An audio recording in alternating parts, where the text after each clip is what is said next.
حضور نے فرمایا کہ جڑا بندہ فرض نماز دی ساری زندگی پابندی کرے نا وہ خدا دی حفاظت بھی جا جائے. کیا ہوتا ہے؟ پہلے جملے کا یہ معنی تھا اور دوسرے جملے کا یہ معنی تھا کہ حضور نے فرمایا کہ جڑا بندہ پرواہ نہیں کرتا نا، اذان سنتا پرواہ نہیں، اذان دی آواز کان میں پہ اثر نہیں آیا، سامنے ٹی وی لگا ہے، ڈرامہ دیکھ رہا ہے، فلم دیکھ رہا ہے، گھر میں مصروف ہے، ہر گھر کے اندر ریڈیو موجود ہے، اذان کی آواز پڑ رہی ہے، خدا کی طرف سے پیغام آ رہا ہے، لیکن ہمارا ذہن ہمارا ضمیر ہمیں اس حد تک مردہ ہو چکا ہے کہ ہم یہ نہیں سوچتے کہ خدا کی طرف سے بلاوا آیا جا مسجد میں نماز ادا کریں.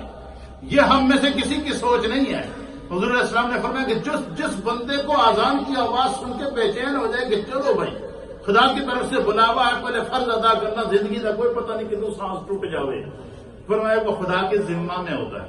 اور فرمایا جب اذان سنے اور اس کو پتا ہے کہ نماز کا ٹائم ہے اور اس نے نماز نہیں پڑھی اور یہ کوشش بھی نہیں کر رہا، تو اللہ کے حبیب علیہ الصلوۃ والسلام نے فرمایا کہ فقط برئت منہ ذمۃ اللہ، پھر خدا دے ذمت وہ بری ہے.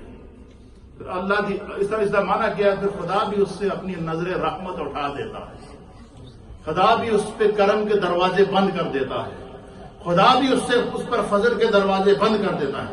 یہی وجہ ہے کہ ایک صحابی رسول نے عرض کیا کہ یا رسول اللہ، یا حبیب اللہ، مجھے وہ سب سے محبوب وقت بتائیں کہ جب میں اپنے رب سے دعا کروں تو میری فوراً دعا قبول ہو جائے. تو حضور نے فرمایا فرض نماز کے فوراً بعد دعا مانگا کرو. کیا فرمایا؟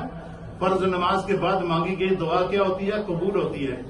کچھ دوستوں کو میں دیکھتا ہوں کہ بس اس انتظار میں جانے کہ امام صاحب سلام پھیرے تو میں نساں. یہ بات ہے یا نہیں ہمارے اندر؟ یہ بیماری پائی جاتی ہے یا نہیں پائی جاتی ہے؟ میں اکثر دیکھتا ہوں کہ جب میں سلام پھیرتا ہوں تو کچھ ساتھی فوراً بھاگنا شروع ہو جاتے ہیں. بھائی 5-7 منٹ تو نے فرض پڑھ لیے، 1 منٹ اور دعا کے لیے رک جاؤ، بھائی آدھا منٹ رک جاؤ. جب اللہ کی عبادت کر کے جب خدا سے مانگنے کا ٹائم آتا ہے ہم بھاگنا شروع ہو جاتے ہیں.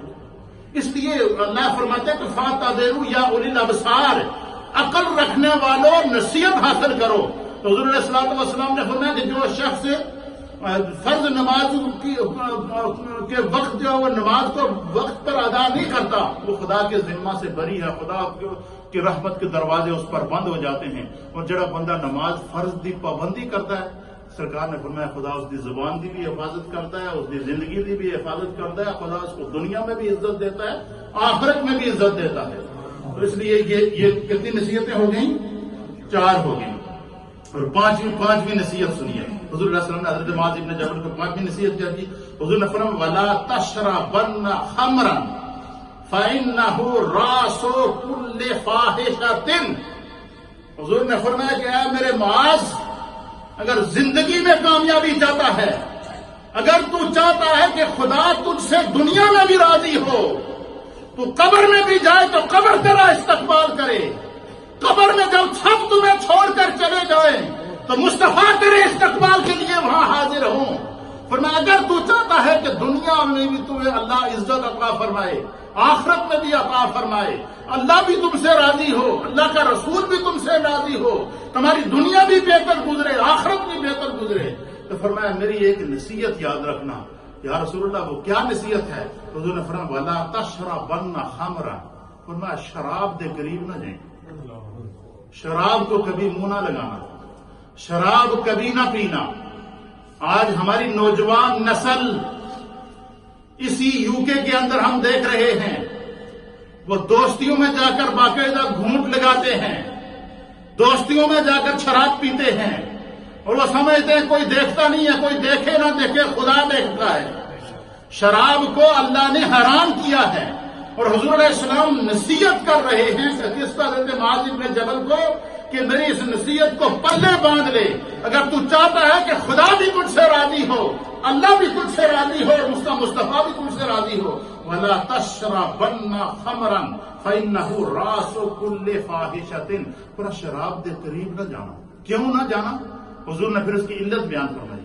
علت کیا بیان فرمایا؟ فَإِنَّهُ رَأْسُ كُلِّ فَاحِشَةٍ. حضور نے فرمایا ہر برائی کی جڑ اللہ نے شراب بھی رکھی ہے. وجہ کیا ہے؟ جب بندہ شراب پیتا ہے اس کی عقل کام کرنا چھوڑ دیتی ہے. اس کی عقل کیا ہوتی ہے؟ زائل ہو جاتی ہے.